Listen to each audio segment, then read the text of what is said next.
Student profile to create কৰাৰ পিছত তোমালোকে ইয়াতে কি কৰিবা মোবাইল নম্বৰ দিবা তাৰ পিছত ডেট অফ বাৰ্থ দিবা আৰু ক্ৰিয়েট কৰাৰ সময়ত যোনটো তোমালোকে চাৰিটা ডিজিট পিন দিছিলা হেখিনি পিন দিবা পিন দিয়াৰ পিছত তোমালোকে এই ষ্টুডেন্ট লগইনত ক্লিক কৰিবা আৰু কাৰোবাৰ যদি এতিয়ালৈকে কি কয় একাউন্ট নাই তোমালোকে ক্লিক হিয়াৰত ক্লিক কৰি কেনে এই সম্পূৰ্ণ তথ্য দিয়াৰ পিছত তোমালোকে এই নিজৰ একাউন্টটো ক্ৰিয়েট কৰিবা মোৰ যেহেতু একাউন্টটো ক্ৰিয়েট কৰা হৈ গল সো মই কি কৰিম এতিয়া লগইন কৰিম সো লগইন কৰাৰ পিছত তোমালোকে login in as student click কৰিবা ষ্টুডেন্টত ক্লিক কৰাৰ পিছত এনেকুৱা তোমালোকে চাবলৈ পাইবা সো এই যোনটো অপচন আছে ড্যাশবোৰ্ডত আহিবা সো ড্যাশবোৰ্ডত আহাৰ পিছত তোমালোকক যোনটো কলেজ এপ্লাই কৰিব বিচৰা হে কলেজবোৰ ইয়াতে ধুনিয়াকে তোমাৰ স্ক্ৰিনত চাব পাইবা তোমালোকৰ নিজ পছন্দমতৰ যোনটো কলেজত তোমালোকে এডমিশন কৰিব বিচৰা হে কলেজটো তোমালোকে ইয়াৰ পৰা কি কৰিব লাগিব সাৰ্চ কৰিব লাগিব আৰু যদি বিচৰা যে মই অকল সায়েন্সৰ বা অকল এটো ডিস্ট্ৰিক্টৰ বিচাৰো ফৰ এক্সাম্পল তোমাৰ ডিস্ট্ৰিক্ট সিলেক্ট কৰিবা যোনটো ডিস্ট্ৰিক্টত তোমালোকে এডমিশন কৰিব বিচৰা আৰু যদি বিচৰা যে মই আৰ্টছত এডমিশন লম অকল আৰ্টছ কলেজবোৰ শো হ'ব লাগে বা আৰ্টছ সায়েন্সৰ অকল শো হ'ব লাগে সো কি কৰিবা এনেকে সিলেক্ট কৰিবা সিলেক্ট কৰাৰ পিছত এই ফিল্টাৰত ক্লিক কৰিবা সো ফিল্টাৰত ক্লিক কৰাৰ পিছত এই যোনবোৰ কলেজ তোমালোকে চাব পাইছা এই কলেজবোৰত অকল সায়েন্স তোমালোকে পঢ়িব পাৰিবা সায়েন্স থকা কলেজবোৰ ইয়াতে ধুনিয়াকে শো হৈ যাব পাৰিলে যদি কি কৰা ইনষ্টিটিউট নেম আৰু ইনষ্টিটিউট কোড যদি লিখি কেনে সাৰ্চ কৰিব বিচৰা তেনেহলে তথাপি ইয়াৰ পৰা তোমালোকে চাব পাইবা সো এটা কলেজত ফৰ্ম ফিল আপ কৰাই কেনে তোমালোকক দেখুৱাইছো ফৰ এক্সাম্পল মই বৰ্ণগৰ কলেজত মই কি কৰিম এপ্লাই কৰিম সো বৰ্ণগৰ কলেজত এপ্লাই কৰাৰ কাৰণে ইয়াতে ধুনিয়াকে বৰ্ণগৰ কলেজত আৰ্টছ আছে সায়েন্স আছে কমাৰ্চ আছে পিছত এই কলেজটো কি ক্যাটেগৰী হয় প্ৰাইভেট হয় নে বা ডিগ্ৰী কলেজ হয় নে সিনিয়ৰ সেকেন্ডাৰী স্কুল হয় ইয়াতে ধুনিয়াকে শো হ'ব এইটো তোমাৰ ডিগ্ৰী কলেজ হয় আৰু তোমালোকে ইয়াটো ডিস্ট্ৰিক্টটো বৰপেটা ডিস্ট্ৰিক্ট সো মই কি কৰিম এপ্লাই কৰাৰ কাৰণে মই এপ্লাইত ক্লিক কৰিম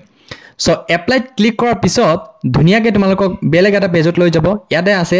যদি তোমালোকে সায়েন্সৰ কাৰণে আৰ্টছৰ কাৰণে এপ্লাই কৰিব বিচাৰা তেনেহলে এই এপ্লাই ইন আৰ্টছত ক্লিক কৰিবা যদি তোমালোকে সায়েন্সৰ কাৰণে এপ্লাই কৰিব বিচাৰা এই সায়েন্সত ক্লিক কৰিবা যদি কমাৰ্চৰ কাৰণে এপ্লাই কৰিব বিচাৰা তেনেহলে এই কমাৰ্চত তোমালোকে ধুনিয়াকে ক্লিক কৰিবা সো ক্লিক কৰাৰ পিছত তোমালোকে মই যেহেতু সায়েন্সত এপ্লাই কৰিম সো মই কি কলো সায়েন্সত এপ্লাই কৰিলো সো সায়েন্সত এপ্লাই কৰাৰ পিছত ইয়াতে সাবজেক্ট সিলেক্ট সাবজেক্ট সো প্ৰথম অৱস্থাত তোমাৰ ইংলিশটো কম্পালসৰি হয় ইংলিশ থাকিব তাৰ পিছত কোৰ সাবজেক্টটো তোমালোকে কি কৰিব লাগিব যোনটো হয় অল্টাৰনেটিভ ইংলিশ তাৰ পিছত এছামিজ তাৰ পিছত এমএল বেংগলী সো মই কি কৰিম এছামিজত ক্লিক কৰিম তাৰ পিছত ইলেক্টিভ সাবজেক্ট যেহেতু সায়েন্সৰ কাৰণে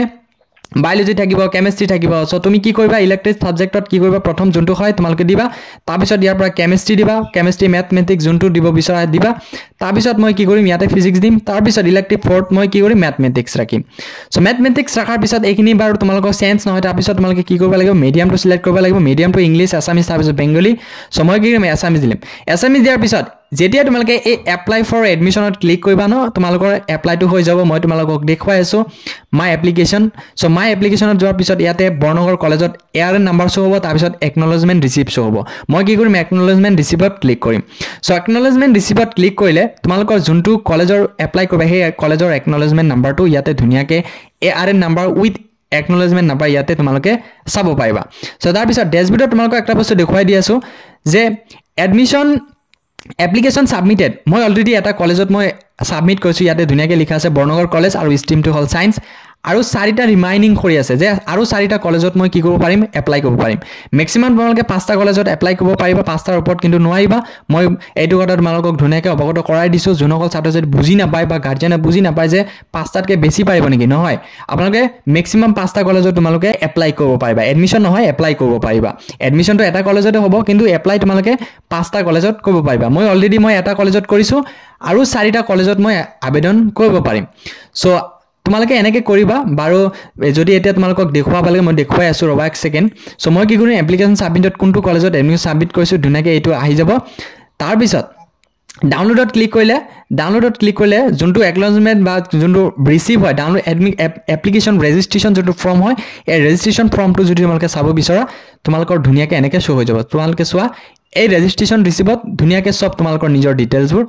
চাব পাৰিবা সো এনেকে একেবাৰে ধুনিয়া প্ৰসেস একেবাৰে সহজ পদ্ধতিৰ জৰিয়তে তোমালোকে যিকোনো কলেজত আবেদন কৰিব পাৰিবা সো ইয়াৰ উপৰিও যদি কিবা প্ৰশ্ন সুধিব লাগে তেনেহলে ডেসক্ৰিপচনত মই ধুনিয়াকে WhatsApp গ্ৰুপৰ লিংক দি থৈছো ইনষ্টাগ্ৰামৰ লিংক দি থৈছো তাৰ পিছত টেলিগ্ৰামৰ চেনেলৰ লিংক দি থৈছো সেইখিনি তোমালোকে পাৰ্সোনালি মোক কি কৰিব পাৰিবা ডিএম কৰিব পাৰিবা সো ইমানতে সৰু ভিডিওটো ভাল লাগিলে চেনেলটো সাবস্ক্ৰাইব কৰি বেল আইকনটো প্ৰেছ কৰি দিবা যাতে এনেকুৱা ইনফৰমেটিভ ভিডিও তোমালোকে অতি সোনকালে পাই যাবা লগতে এই ভিডিওটো কোনটো ডিস্ট্ৰিক্টৰ পৰা চাই আছা আৰু কোনটো ষ্ট্ৰীম লম বুলি ভাবিছা তোমালোকে নিশ্চয় কমেন্ট বক্সত জনাবা